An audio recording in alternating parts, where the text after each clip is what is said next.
is why aren't we so fascinated by voodoo and voodoo dolls and voodoo and hoodoo and honey in jars and ancient spells? Well, because we know they work.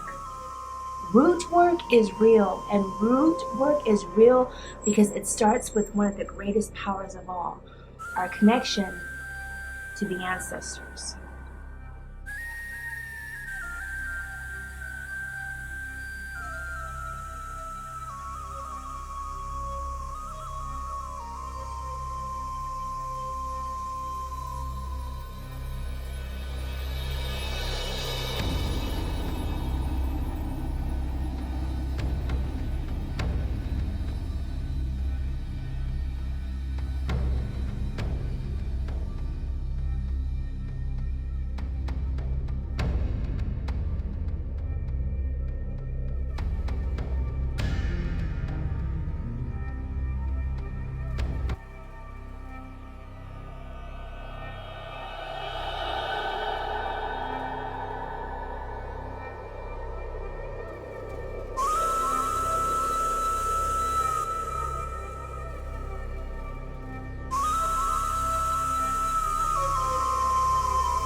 Well, hello everybody and happy Saturday. It is the month of June and we are here in the 777 Mystery School at the Google Classroom, and we are here talking about the African mysteries. So as you know, June is the time of the Swamp Fest and the day of the feast day of Marie Laveau in New Orleans, and we're teaching a little bit about African magic and African mysteries. So this is part 2. We're going to do this for the whole entire month of June. So you're going to get 4 classes absolutely free in the Google Classroom. Make sure you check it out. And let's talk about spirit feeding. So for those of you who have already done the other practicum and have completed the assignments in the other practicum, you have learned about the energy of the ancestors. You've already started gathering your ancestors' materials. You've already started your gazing process, and you're starting to develop and cultivate a relationship with the ancestors. Now, here in part 2, you are starting to go to the next level and building your altar. So in part 1, you're starting to gather items, connecting to your pantheons, learning more about who you are and your ancestry, and you're starting to cultivate a very deep relationship with ancestral magic. African magic is ancestral magic. That is just the way that it is. Before you start involving Orisha and Loa, and for those of you who are in Palo and Santeria, you start bringing in the Santos and the Santas, and for those of you who are in Obeya, you start incorporating the Goesha and the African spirits, and those of you who are in Kumbandara, you start connecting to the powers of Poma Jira and Papa Le Capre. There are many different cultures that include these African spirits. But here's the thing, whether you give them a Spanish twist or a Brazilian twist or a Congo twist, they all came from where? Africa. They all came from Africa, and as we know, our Babas teach us this, for those of you who are true students of Ifa and through the African mysteries, our Babas teach us this consistently, that everything started in Africa, and the Africans traveled all over the world to teach and share this ancient knowledge. So here we go. We're going to make this short and sweet and highly informative. And for those of you who want to learn more and go deeper, go into the Google Classroom and check it out. And for those of you who want to learn how to use the Google Classroom, check out this video. And this video will teach you how to use the Google Classroom. For those of you who are interested in learning more about my services, my hypnotherapy, and my courses and audio hypnosis library, go here and you can learn more. Okay, so let's get to the next step here. So remember, this is part 2, so please complete part 1 before you go on to part 2, because it will not make any sense. Part 2 will not, well, it will make sense, but you need part 1 so that you can do part 2. Okay, so African mysteries. Why aren't we so fascinated by voodoo and voodoo dolls and voodoo and hoodoo and honey in jars and ancient spells? Well, because we know they work. Root work is real, and root work is real because it starts with one of the greatest powers of all, our connection to the ancestors. So as you start building your altar, and you're going to learn this because I'm going to share with you the altar format for ancestral magic. And there's a whole template that I've created for you from Canva. And those of you who are Canva users, don't you just love Canva? I think Canva is a godsend. And so I've created this beautiful format for you to learn how to build the altars. It's step by step. It's great for the novice and informative for the master ritualist. So wherever you are in your practice, these skills, these classes, and these tools, unless it says advance, these classes will teach you something and inform you so that you can start wherever you are. Now, for those that are visiting the Google Classroom for the first time, there's going to say advanced class, or for the adept, or for the master ritual, for the beginner, for everyone.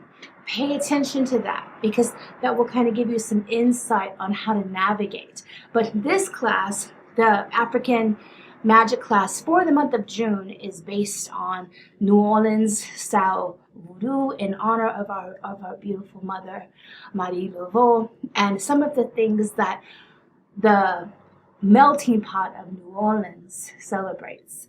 So here we go, spirit feeding. Spirit feeding is not a joke. If you are a lazy person, this is not for you. If you are a person that will not maintain your altar, this is not for you. If you are a person who cannot go to your altar every day and throughout the day and interact with your altar consistently, this is not for you. This is for you if you genuinely want to develop a powerful relationship between yourself and your altar. Your altar becomes your platform. Your altar becomes your canvas. Your altar is genuinely a reflection of who you are. And for those of you who want to go deeper into altar magic, you can learn more in my Magic 101 course or in my Altars of the Goddess course, where I teach altar development and altar building. But In this course, you get to learn the ancestor altar. The basic ones, not the big advanced ones. Like for those of you who have been in New Orleans and you've been to Miss Sally's, you see her extravagant altars, or you go into some of the other shops and you see these extravagant altars that go all the way up to the walls, and they have all these different tiers.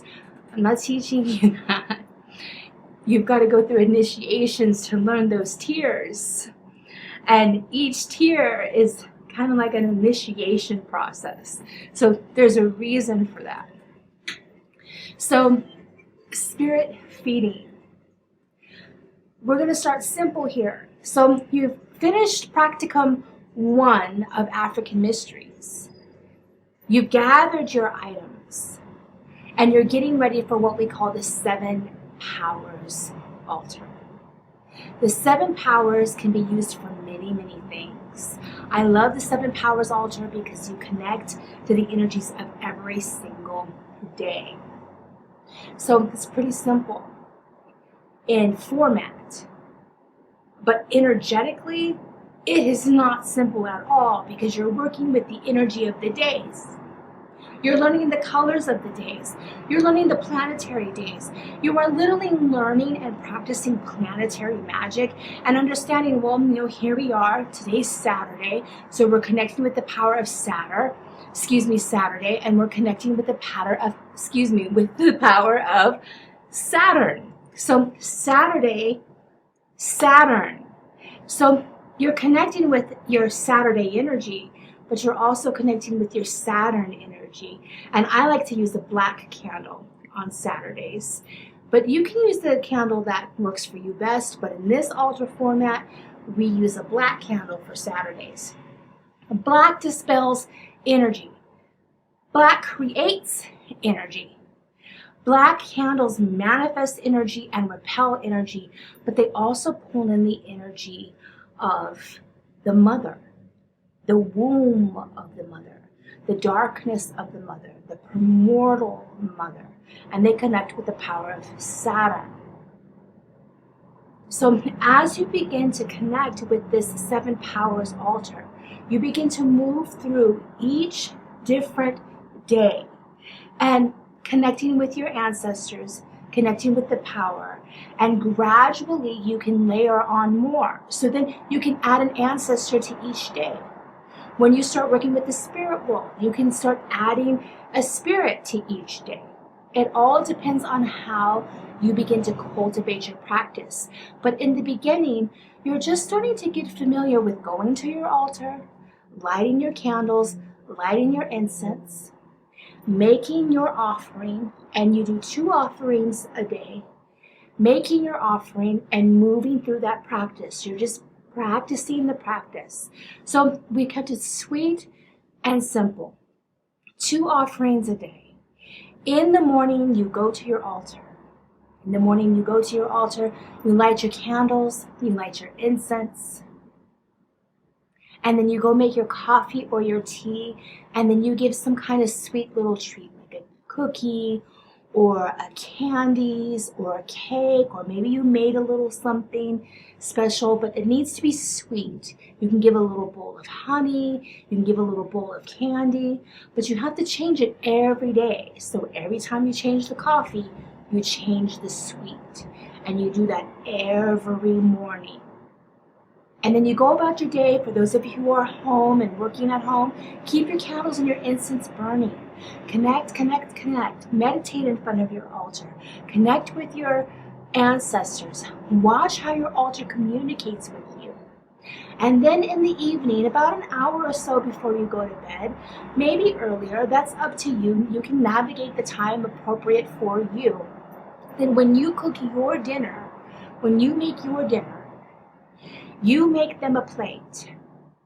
So you make them a plate of food, and then you place the plate of food on the altar. Now, if you had to go away for the day, make for sure you put out your candles and your incense. Be safe. Be a safe practitioner. And then as you make your dinner, serve your dinner to your altar. So imagine this as you're making coffee for Grandma and Grandpa. You're making tea for Grandma.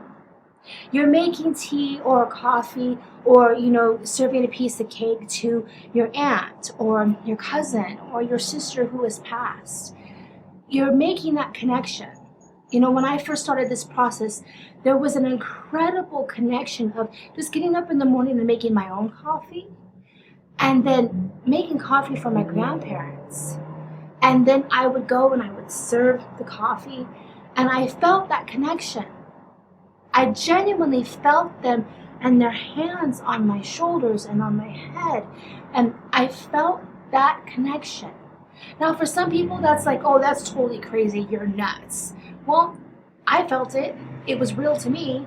And billions of people all over the world have been practicing this since the ancient times. So there must be something relevant to it, because people still keep doing it and all over the world. So regardless of what people say to you, practice your practice. And so in the evening, when you make your plate of food, it's literally like, hey, I made a plate for you. And you put your plate on the altar. Maybe you light your candles again and some incense, and maybe you do a little bit of meditation. Maybe you do tarot card reading. Maybe you do, a divining system, whatever your divining system is. Maybe you do scrying. Maybe you do the runes. But this is the time for you to just connect with yourself. And those of you who are already divining, this is a great time to just take some time to be in your practice and do your divining work. For those of you who do root work, for those of you who are more advanced, this is a wonderful time to start doing one of your rituals or one of your spells. Maybe you're doing a honey jar or a sour jar, or you have something that you're doing for a client. This is the perfect time to do that. Those of us who are practicing constantly, we're using our altars every day. Our altar is kind of like our office, like our computer. So those of you who use your computer to do work, or for those of you who build a house, you have to have construction materials to build, or for those of you who are doctors or lawyers, you have your materials. Well, for practitioners have our altars. Our altars are our work. So when you go to bed, you snuff out your candles, leave your food out. If you have pets, be smart about it. You can choose to either work on the floor or work up higher on a table or up on a shelf, up on the wall. You can use a vanity. You can use a dresser, anything that you like. For those of you who have pets and children, I suggest that you work up high. And for those of you who don't, then you can use the floor. Just be safe about it and be smart about it. So you leave your food out. You can cover it if you want to. It's not necessary. And you let your spirits eat through the whole night. You wake up in the morning.